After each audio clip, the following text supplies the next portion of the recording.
Welcome to the Meez podcast. I'm your host, Josh Sharkey, the founder and CEO of Meez, the culinary operating system for food professionals.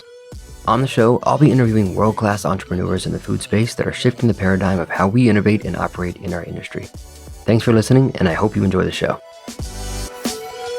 Yo, they say art mirrors life with every stroke of the pencil. I'm giving you folks a glimpse into my experiences you could trace like a stencil. My guest today is Lior Lev Sercarz.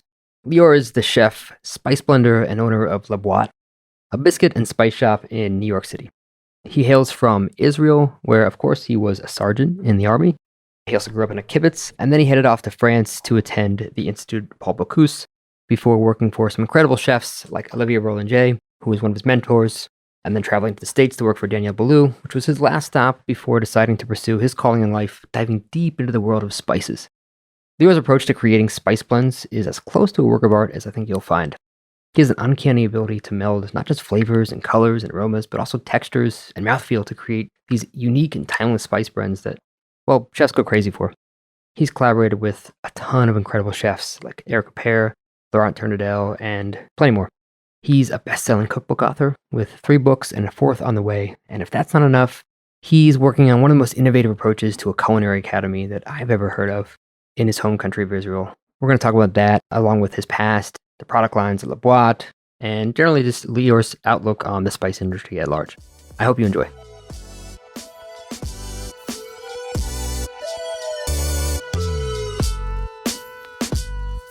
This podcast is brought to you by Meez, the culinary operating system for food professionals.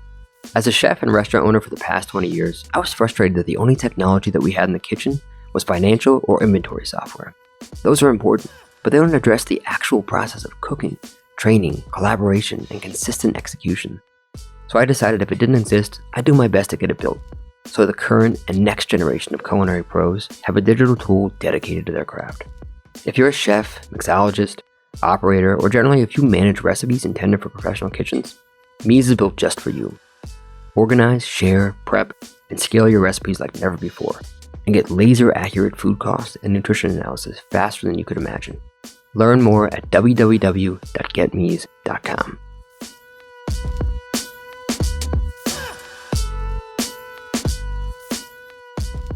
Lior, welcome to the pod. Thanks for having me. Very, very excited to have you on, man. I'm excited to be here. Looking forward to it. Why I was so excited to have you on is, one, I think you probably can agree, there's a lot more sort of spice purveyors coming about now that have really great product and are sourcing well. But I don't think I've met anyone that, in addition to being an incredible sort of purveyor of spices and someone who knows so much about the spice world, you are, and I know this sounds silly or cliche, but you're like most definitely an artist when it comes to the craft of spices. You're not just sort of buying and sourcing them. You manipulate them and you use your inspirations of people and places and history to create these blends. And I also love that you have this sort of element of texture to the blends that you create. Not everything is the same ground. Some things are a little coarser and finer. And I'm really interested to hear how you got into not just the world of spices, but the way in which you go about creating all of these blends. I know your background as a chef, but maybe if you could just, for the audience, just let us know like how you got into this, why you approach spices the way you do. Yeah, sure. Thank you. I mean, it's been a long journey. It's definitely not over, which gets me excited. I don't think it will ever end, this quest of flavor and taste. As you mentioned, yes, there are a few players on the market today that weren't around 5-6 years ago, even 10 years ago. To some extent, it's our fault of raising awareness for spices. And then I think other people seeing an opportunity. Listen, it's great. I think that as long as there's great awareness, I'm happy to have other people playing in the market. It makes our job a bit more complex, keeping our game the highest level. I think that one thing that always did and will continue to set us apart at Boîte is we're a food company. We think food, we think flavor, we think creativity. Our way to express it is via spices and other pantry items. We are not a spice company in terms of buying and selling. So my 30 and something years as a chef play a huge role in the people who work at Boîte. We're just really geeks when it comes to food and ingredients. That's kind of the thing that drives us. So it's a quick background. I'm from Israel, from a small kibbutz in the Galilee. I guess always had a passion for ingredients. Like, before foraging was a thing, we just went and picked berries and went fishing in the river next to the kibbutz, and whatever was in season, that's what we ate. Now it's cool. Back then, it was just being a child and riding your bike to do things before the whole Scandinavian movement made foraging into a thing. Traveled quite a bit with my parents to Europe, and I think that also was a big part of my curiosity of ingredient. Israel back then, the food scene was not very exciting. Now it is probably one of the most exciting food scenes in the world, but in the 70s it wasn't. So traveling in Europe, being exposed to different proteins and produce and cooking technique really kind of added another layer. And then fast forward military service, and after that I decided to kind of get involved in cooking on a professional level, at first with no experience, then culinary school in France, and then moving to New York, and then opening La Boîte 16 years ago as a result of seeing the sad status, if you will, of the spice cabinets or racks in restaurants or at people's home, and taking upon ourselves this mission of conveying the message that spices are an ingredient. They're not an afterthought. And the same way that you take the time to buy great produce and protein, you should do the same when it comes to spices. Now, the challenge was, and still is to some extent, is where do you get good spices? Because what's available around you isn't necessarily the case. So I've spent the last 16 years and still am to date in terms of traveling or traveling online, finding the best sources, purveyors, brokers, importers. There's a whole supply chain from the farmer to us, and establishing just really trustworthy relationships where I know that our broker isn't even going to try to sell us something that they know we're not going to like, even if they're losing some money. And so it's upsetting to some extent, but it makes me happy that there's buffers. It's hard to get to the level of the farmer in most cases, or to the single origin, single sourcing, knowing that a lot of these farmers grow very little. They don't always have the means to connect directly with you. They're not set up for export or import. So we're very open about where we get things and where we get them from. We strive to get the best possible and do the right thing with our partners around the world and make sure that they get paid on time, the right price. At the same time, we have to be conscious of sustainability, of being able to get product all the time. So there's that plays too, and a lot more of regulation that every year just become more and more complicated. What are some of the biggest challenges you've had in recent years with sourcing really good spices?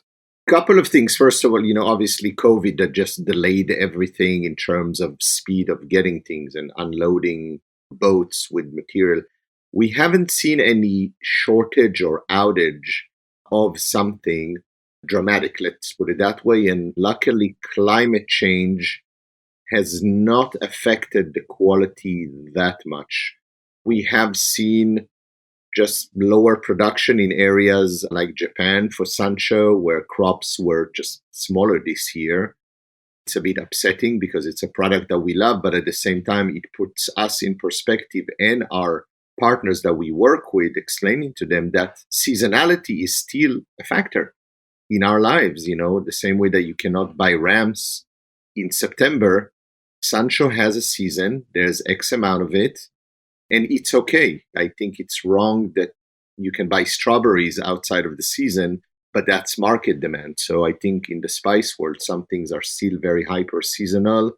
There's still some climate change that affected vanilla a few years ago. There are political issues. And as an example, mustard seeds, which seems like the most obvious thing. I mean, you go to the store, you want to buy mustard. We've had, I wouldn't say a crisis, but a pretty bad situation in the last year and a half or so, where Canada, which is the biggest producer in the world of mustard seeds and really great quality, had a drought of sorts, so lower crops.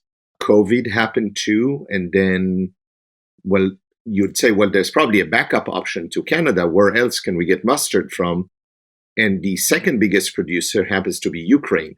So I don't need to explain myself. So it goes to the point where finding whole grain mustard at the supermarket becomes challenging. Prices are 3 times as much as they were a year and a half or 2 years ago. So those are all small things that impact our day-to-day life, not to mention packaging and trucking delays. But overall, I think that I'm glad we're over this COVID era and restaurants are back up and running and people are cooking. I think that if there is a positive impact to the last 2 years is that people learn how to cook or learn how to use their kitchen, use spices. There's more interest. And I think that that was quite a good learning curve for a lot of people to really connect with cooking. Yeah, it's interesting. You talked about sourcing produce and things like that, and we think about that. Yeah, and in the restaurants, we're maniacal about like what farm did this kale come from, and do we know the farmer that raised this pig, and what did the pig eat? And I don't remember ever having conversations about that, about the spices that we're buying. What do you see as some of the most common like misconceptions about spices that we use in the restaurant? You come from the restaurant world, you see the giant tubs of black peppercorns we get and cumin and all those things. I don't think we think twice about where did that come from and who sourced it. What are some of those like most common things that you see as like misconceptions? I think it goes back to education. I think as cooks, we all start somewhere. We start in a restaurant, we have a chef, or we go to culinary school. And I'm fighting really hard to change curriculum in culinary schools. And we can talk about my project later on of building the culinary school in Israel. As a young cook, the idea of seasoning is not taught anywhere.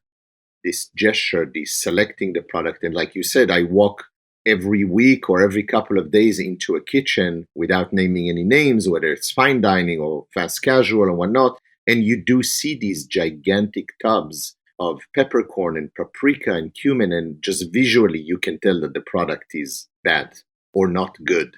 It's faded, it's powdered, it falls apart. And I often have these chats with our partners like, what is wrong with you? I mean, don't you care?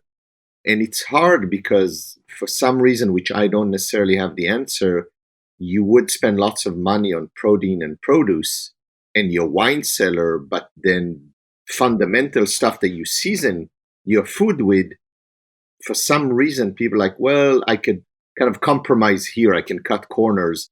I think it's also lack of knowledge. I think that once you see or taste good pepper or cumin or paprika, and I'm just talking about the basic everyday things, then you understand.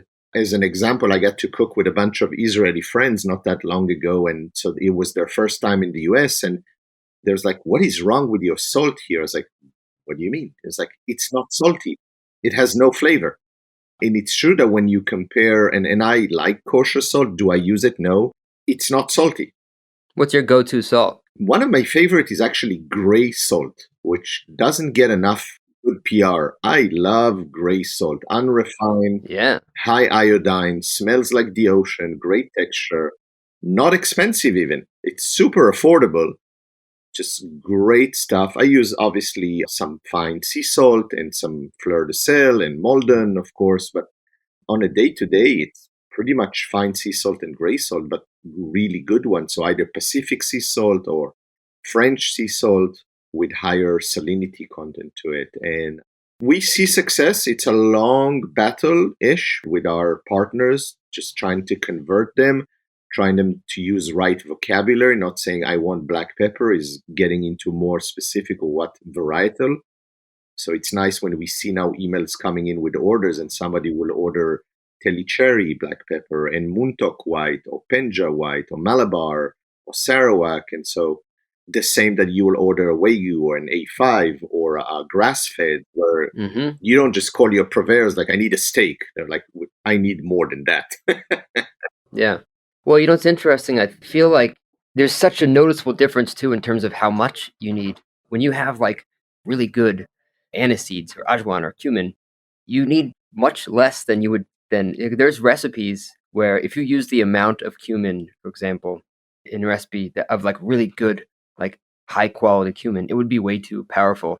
And I think that there's also, like, this conception of probably, like, they're saving money by buying the spices from the brand we won't name. And they're not. We see it all the time. It's like exactly what you're saying. People are like, oh, but you're 30% more expensive. Sure, yes, we are for a variety of reasons. We get great product, we pay the farmers or the suppliers, and the product itself is just better quality. And like you just said, you'll need less of it. And we hear it all the time from people, especially if we do blending services for them, which we do a lot more and more. We take their formula, we don't even touch it. We just use our spices, we send it back to them. It's like, oh my God, I now need to use 20, 30, 40% less because it's so pungent and strong. Yeah. So at the end of the day, you're paying the same price. And I think that other partners of ours see the benefit and are charging slightly more. We have a great relationship with the falafel shop in Philadelphia, where, their average ticket is probably $8, $9 for a falafel sandwich and a soda or something. And their portion of their French fries now on like spice wise is probably $1.50, but they just decided to up the price and sales of French fries are up 40, 50%. Customers are coming back for fries and they want that great flavors. The fine dining equivalent would be, do you want the pasta with the added $30 of shaved truffle, or do you just want the pasta? So I think that there's great opportunities and you don't need a lot, like you just said, to make any. Yeah. I want to talk about your blending process too, because I think part of that quality and freshness is also the texture, right? Because I've chewed on cumin seeds that I bought from Boîte. Like you can eat them like whole, and you can't do that with an old sort of like generic cumin seed.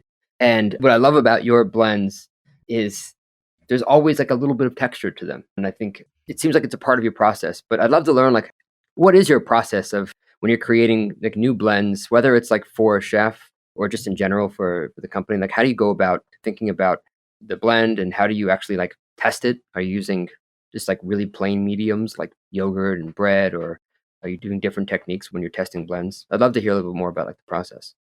I eat spices all day long, especially if we get a new batch, a new delivery. I'll put some kind of chew on it or kind of grind it and taste it. I want to evaluate the quality, make sure that what we're getting. So that's part one. It's really evaluating the raw material as it comes. If I'm creating blends for, let's say, myself, like my initial ideas, there's an idea, a concept, something that I'm excited to. But if I'm working with another chef or another professional, I want to hear their thoughts. I mean, where do they want to go with it? What's the flavor and scent profile? Is a specific dish that they're actually looking to use this for? And they're just great to work with. They're really excited to see the result. And I will make a blend. We have a little test kitchen here at Spice Lab. We, like you said, will either put some on yogurt, olive oil, some bread, but even cook a piece of meat, fish, a vegetable before we send it to that chef or that professional to make sure that it actually works. And then I let them play and get their feedback. Glad to say that for the most part, it's getting to the point where there's less and less adjustment or none at all, or they're very minor.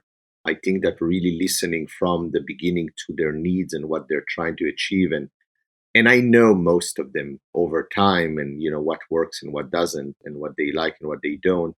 So that's really helpful. And as I said earlier, the fact that myself, my culinary director, and other members here come from the culinary world, we can see the application right away on how it's going to work in a kitchen. We don't need to imagine and guess.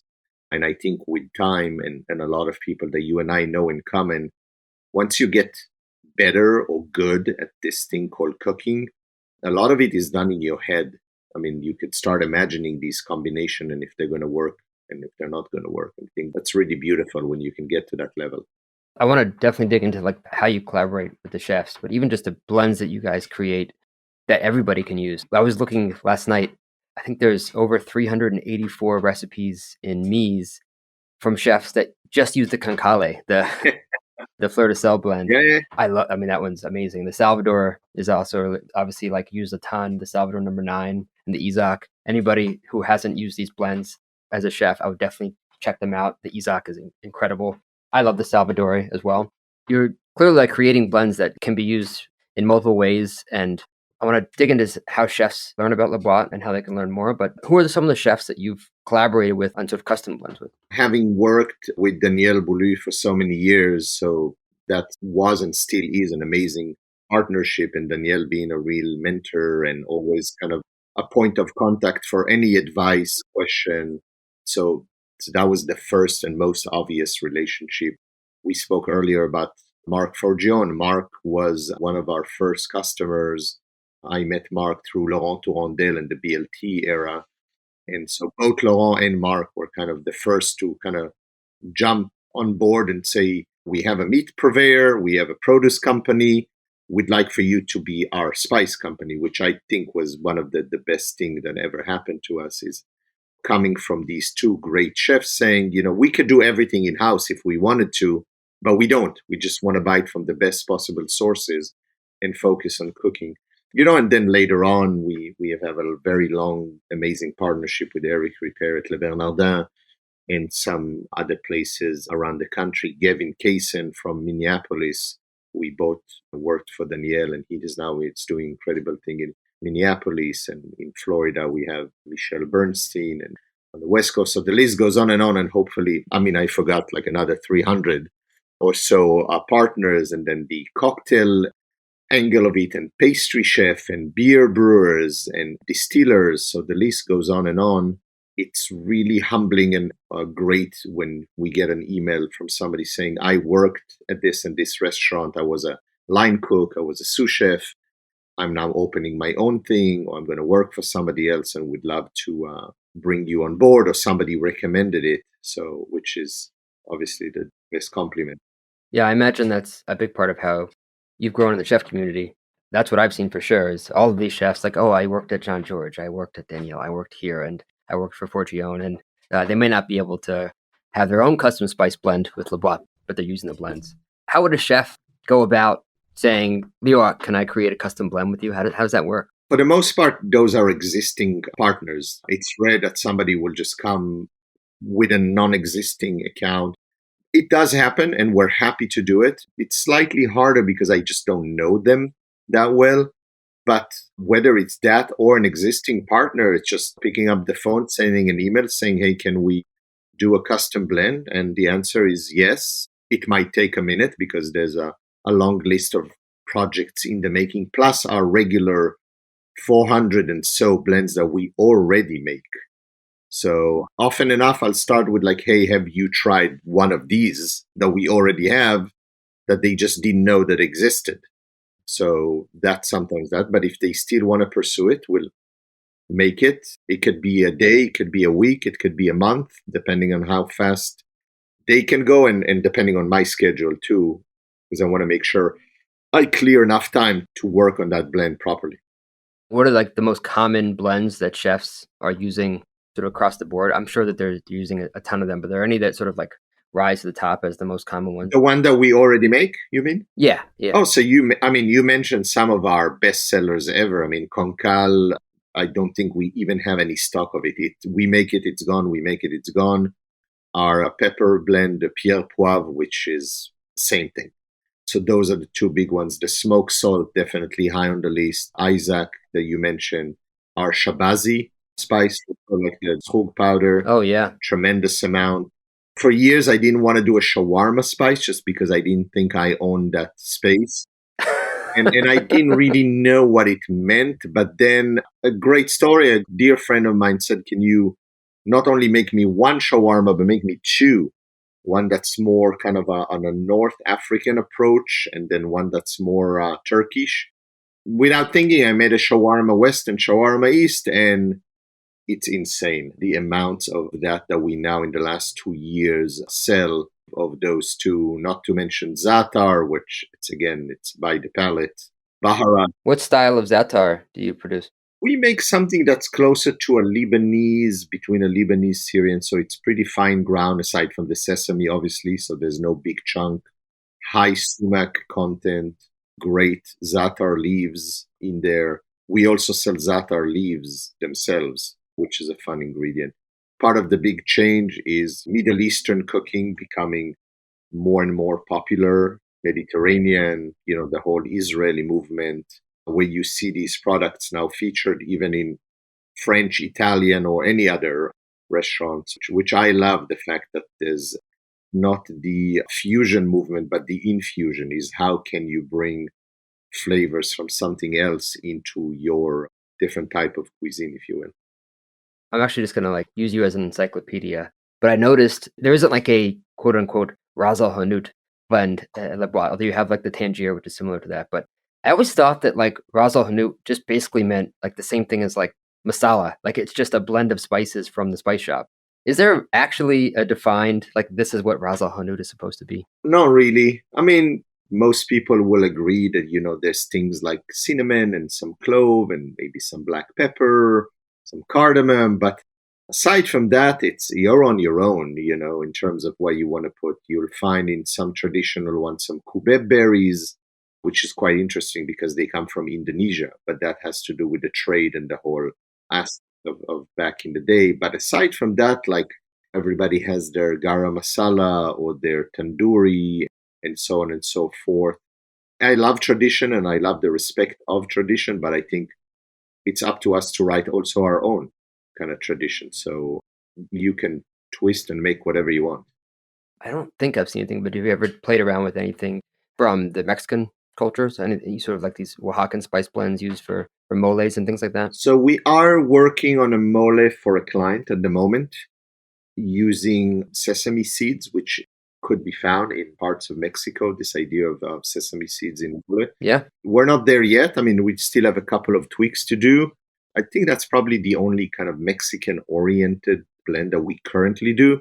We do work a lot with Mexican oregano and, obviously a bunch of chilies and things like that. But for now, this is kind of the only. I tried miserably to make a tajin just because people were excited to try that. But I still need to perfect that. Any spices at the moment that you're super excited about? Always kind of going back to the classic cumin, cardamom, cinnamon. That's a couple of chilies that work with that. The za'atar leaves in the last couple of years, so also using that quite a bit. And Urfa chili, which, I could just not get enough of it. It's just so addictive and so good. You seem to really love Urfa. Why do you love the Urfa chili so much? So I kind of took a break from peppercorns for a minute and try to educate myself more about chilies, the different ones, and we carry a certain amount. To me, Urfa is a combination of, it's not just the heat. The heat is definitely there, but it's that chocolate, cocoa, wine notes. It's so complex, everything just in one item. I go to phases where I'll just cook only with Urfa and then move on to the next thing. Yeah, so I'm still on that Urfa phase for now. I love it as well. I want to make sure we talk about the culinary school, but before we get to that, we talked in the beginning about why you started doing this. Obviously, you work for some incredible chefs, and after working with Daniel Boulud, you decided, okay, America doesn't have any sort of good spice options, and so you started this. But how do you think about the future of the spice market in America? Do you think it does seem like it's getting more embraced now, but it's still pretty minimal? The world of the brand not to be named lemon pepper and chili powder and things like that are ubiquitous in America. Do you see that going away anytime soon? No, I don't think so. I think there's a place for a good lemon pepper. And it's hard for me to even say that, but for a pumpkin spice, listen, as long as you're using spices, I'm happy. I think that obviously I would like for people to make the right choice. I can tell you from what I see happening in our world, even the larger companies are stepping up their game in terms of packaging, messaging, sourcing. There was very little competition, if at all. And the consumer is becoming smarter and more knowledgeable. People travel, people eat in ethnic restaurants. They now know the difference. Even in the barbecue industry where, you're why does it matter? Because it goes into a smoker. It does matter, and people are starting to make the change and the difference. So I think that's not going away, and that's great. But at the same time, you want to call it the craft spice industry is becoming bigger. You see better spice aisles in large supermarkets. You see more interesting ingredients. So I think we're heading in a very, very good direction. Obviously, you're far more well versed than I am on this, but I would assume that the majority of our spices are imported. Do you see like America starting to produce better spices domestically? As now a proud American citizen and having lived here for 21 years, I'm all about domestic farming. I love our partners in different countries, but I think we could do more. There's land, there's potential. We, as an example, only buy domestic sesame. I think it's fantastic. We try to buy as much garlic, onion, things that are available. There's either not enough of it or we're just competing with the large scale manufacturers. But I'm always excited when somebody points me out to a grower here in the US. It's great. So I hope there would be more. I hope this culture of growing spices, drying spices will get bigger. You know, I was in Austin for a food event a while back, and I didn't realize that these lime leaves grow everywhere. And, you know, people pick them off and they're using them in restaurants, but clearly there's enough sort of different types of climates in America where we could have more spices grown here. What do you think needs to happen? Are you working on anything, you know, with any sort of farmers or anything to try to bolster production in America? We're not working directly with anybody. I mean, every once in a while I'll meet somebody. I think the biggest challenge is not so much the growing of it, it's the processing, which requires space for drying, dehydrating, grinding. And so I always try to have a constructive conversation with this farmer saying you have surplus of growth. Instead of hurrying to the market right away, think about growing something that's going to be dried right away or freeze dried or whatever. And then the shelf life is so much longer. The challenge is that the price is often tricky and not that exciting for the farmer to spend time on it and the time to process and the space that they need. So I'm hoping that more and more people will see the reasoning behind it, the financial benefits of doing that. I don't think we'll ever be able to be 100% domestic. It's just climate-wise, it's very challenging. But we are working on, I mean, you did ask about, we're working with a vanilla company that if all goes well within 2 to maybe 3 years, you'll be able to set up your own greenhouse and grow vanilla start to finish, from the growing to the curing, with an automated, semi-automated system that's AI-based and will allow better control and better quality and flavor. They're currently aging via something that I don't even understand half of it, how they do it.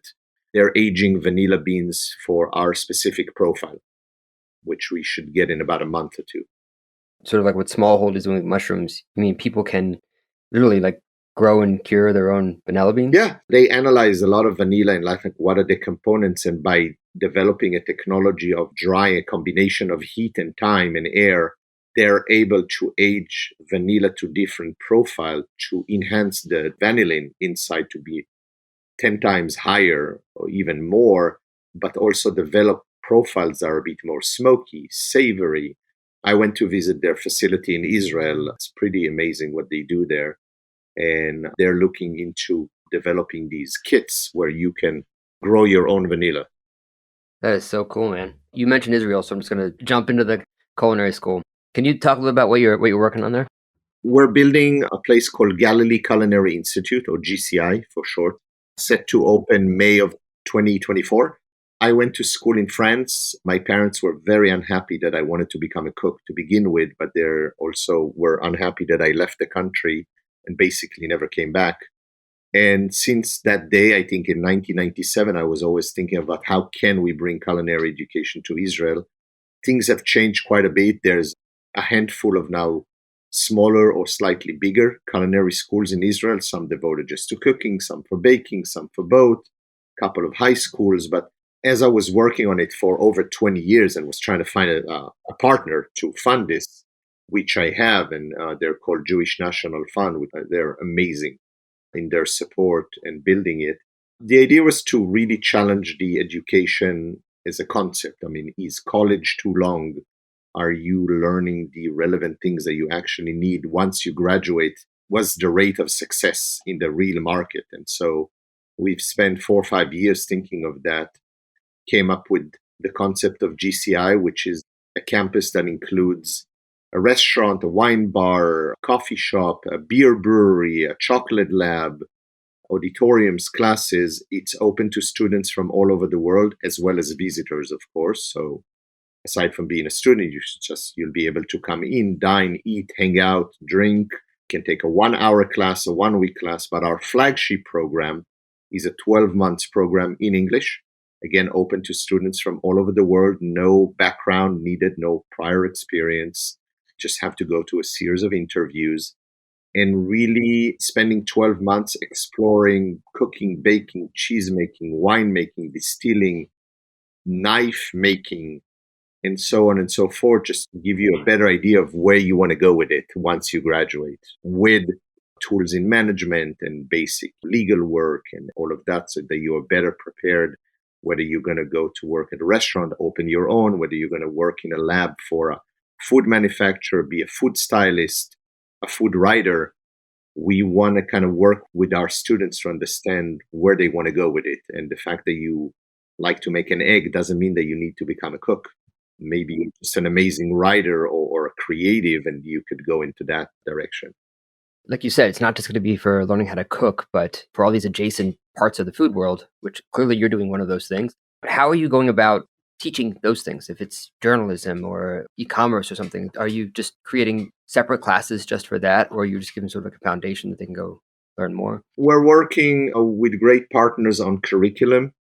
And so we're utilizing their sets of skills on how to write curriculum. But for them, it's a super exciting thing because they come from traditional culinary education where you're evaluated on your knife skills and your French classic mother sauces. And I said, don't get me wrong, I like knife skills, but let's first go and visit a knife maker and talk about carbon steel and handles and all of that. And so there's not about really failing or getting an A+ or a B-. It's, did you understand what a knife is? And potentially you decide to become a knife maker. And one of your other classmates will become a farmer. So we're trying to expose students to as much as we can with an hour course, a 10-hour course, depending on what it is. How do you do cupping? How do you taste coffee? If you were to open a restaurant, coffee is a big part of it. Do you even know how to evaluate that? So it's utilizing a lot of professionals from around the world and Israel in their fields. I think one of the funniest examples is our AC company that is designing our AC systems. And so I engaged the head designer of that firm to come and teach a 2-hour course about ventilation and AC. Now, often it's like, I came here to cook. Just give me a steak and a knife and some pepper. I want to cook. And I would argue saying you could be the best cook in the planet. If your AC system is down in your restaurant, good luck to you, my friend, running a service.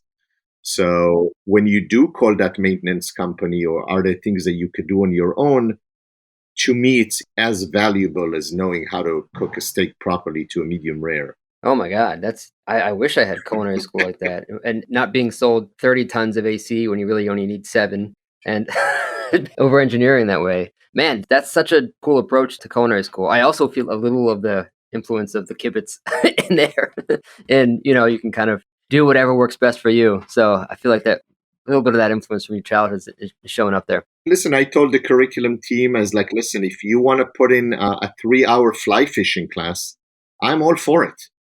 We are fortunate enough to build this in the Galilee.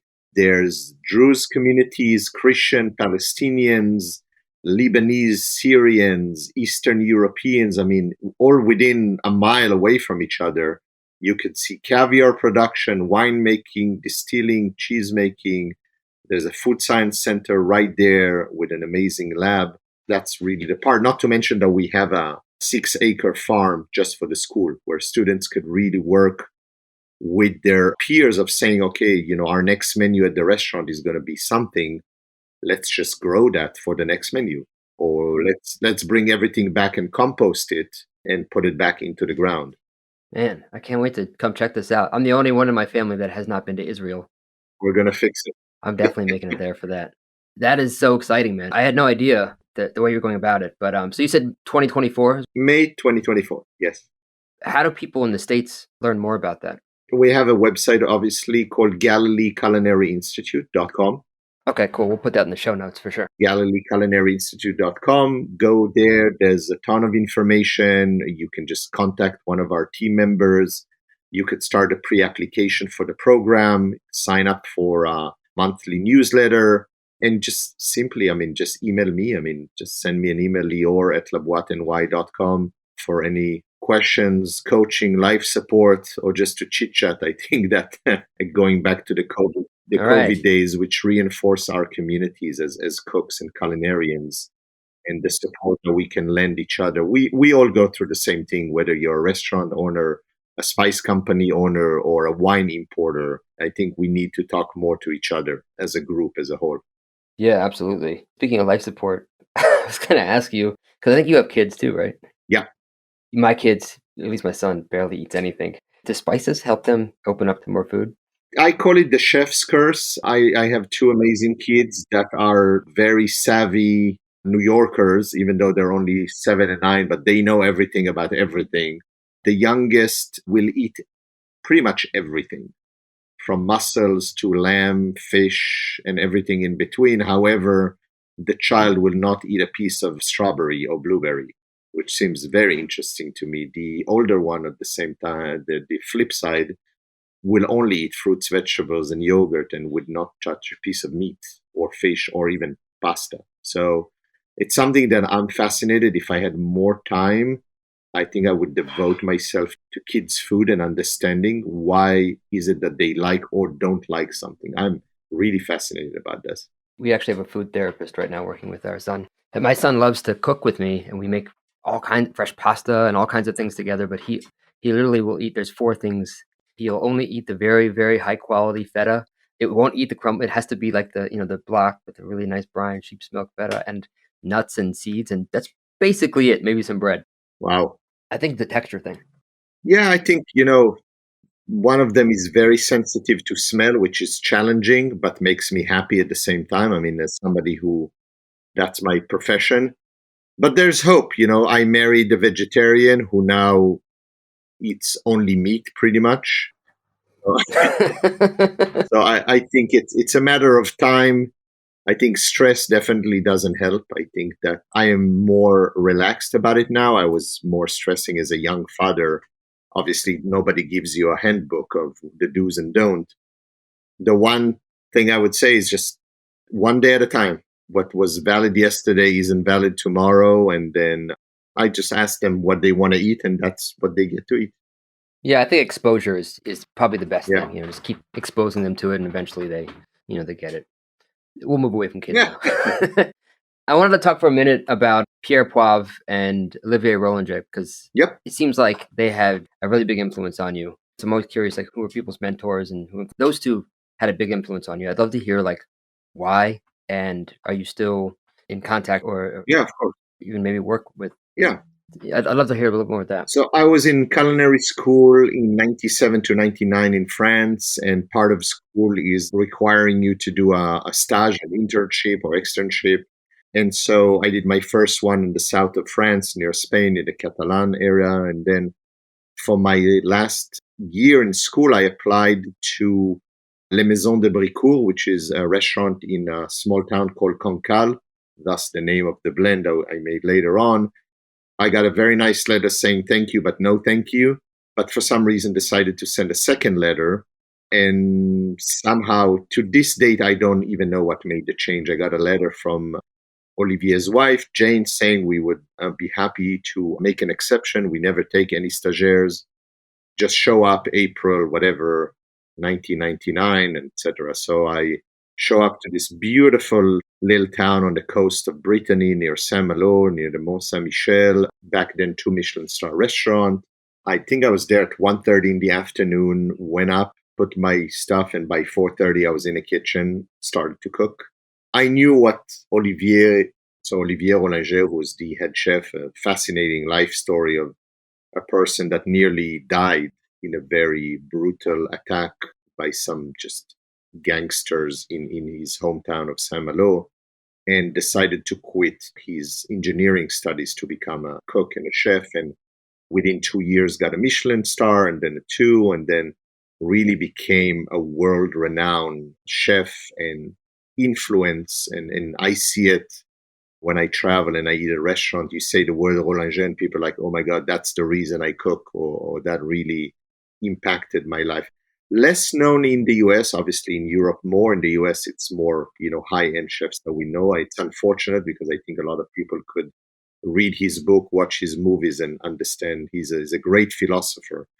So I ended up in that kitchen, and I thought I knew something about food and something about spices, and I was proven wrong in the very best possible way. I encountered spices that I never even heard of. I saw how somebody cooks French cuisine in Brittany with some of the finest fish and seafood on the planet, with spices from Indonesia and Madagascar and India, and really became fascinated with the notion of spices. And Olivier, being the great mentor that he is for me and for others, was very smart in terms of having me do my own journey and research about taste and flavor, and not just dictating this is what it tastes like. Where to this date have a great friendship with him, his wife, his son, who took over part of the business, his daughter. They built a really beautiful business in Concal and around it. Are we competitors to some extent? Kind of. He has a really beautiful spice business. The handshake agreement was, you stay in the US, I'll stay in France, let's not bother each other. They do buy a couple of products from us, which is always great. I admire what they do, and it's always great. I owe him a tremendous amount. The reason that La Boîte exists, just the name alone came from him, of La Boîte. That was his idea. Wait a second.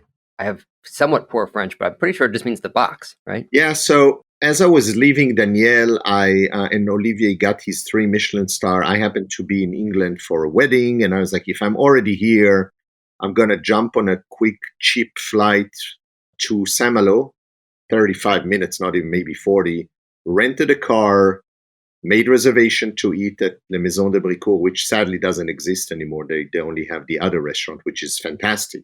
But went there, got there at 6:45, dropped my bags at a bed and breakfast, and went to eat there. And the next day, met Olivier for coffee. And so him being a very fatherly figure is like, so my son, what's your plan? I was like, I'm leaving Daniel. And he was like, to do what? I was like, I have this idea of doing cookies first, because that was the first company. I'm going to make these cookies, and there's going to be some art and some spices.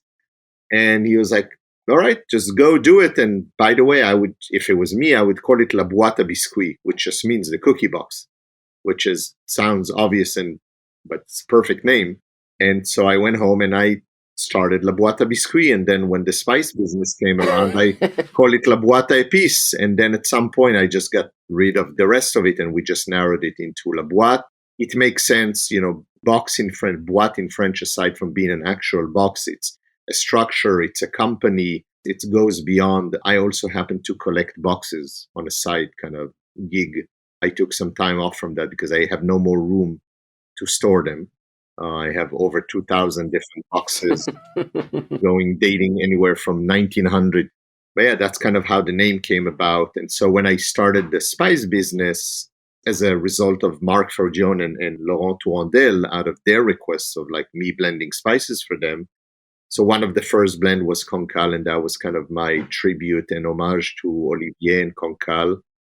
And then Laurent wanted a pepper blend for steak. I can't remember. It's like, okay, let's pick a couple of blends together.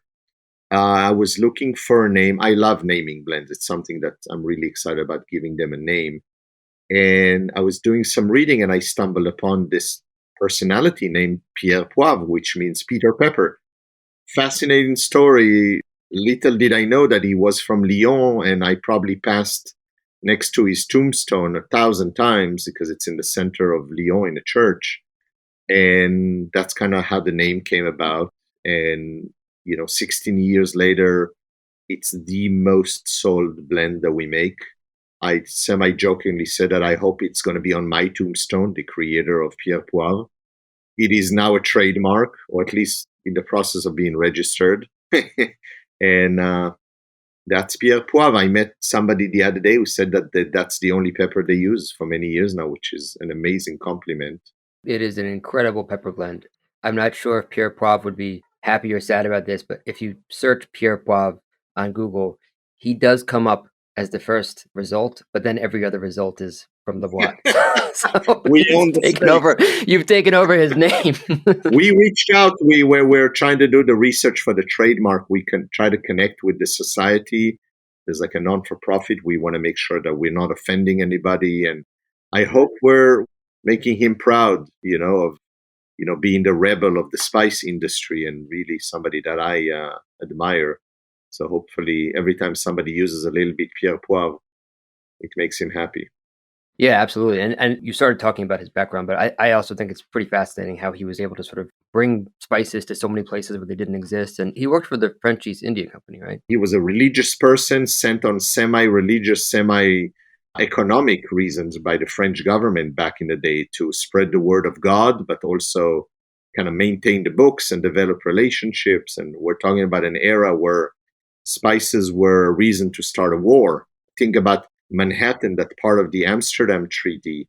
We live on one of the most expensive pieces of real estate on the planet, probably, was traded for clove and nutmeg, I'd like to buy an apartment here with a couple of cloves and nutmeg. I don't think it's no longer an option. Not right now, at least. That's awesome, man. I love that story. I had no idea about where the Boîte came from either. Thanks for sharing that, man.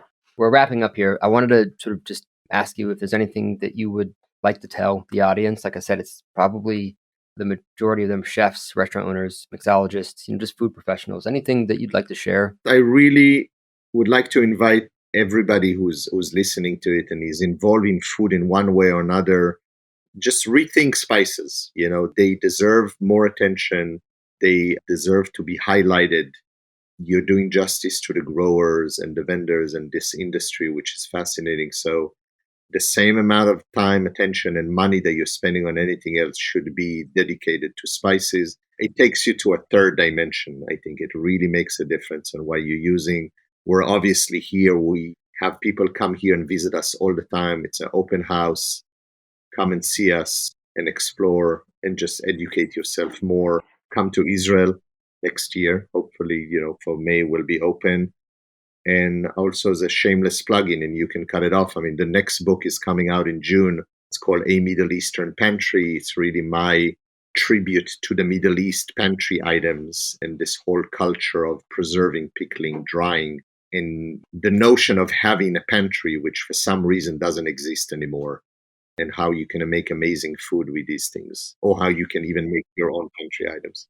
When is that book coming out? June 13th. Oh, very June cool, man. 13th. We'll put that in the show notes as well.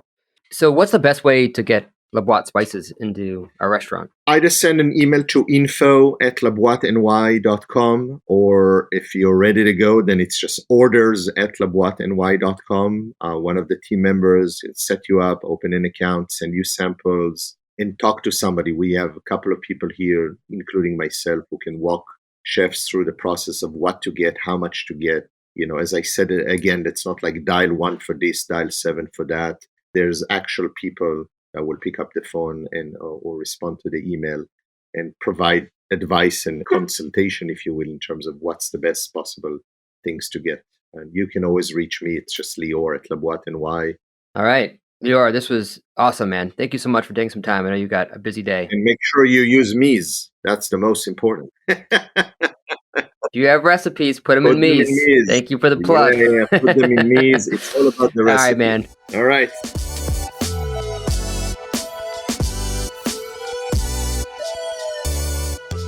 Thanks for tuning into the Meez podcast. The music from the show is a remix of the song Art Mirror by an old friend, hip-hop artist Fresh Daily. For show notes and more, visit getmeez.com/podcast. That's GETMEEZ.com/podcast. If you enjoyed the show, I'd love it if you can share it with your fellow entrepreneurs and culinary pros, and give us a 5-star rating wherever you listen to your podcasts. Keep innovating, don't settle, make today a little better than yesterday, and remember, it's impossible for us to learn what we think we already know. See you next time.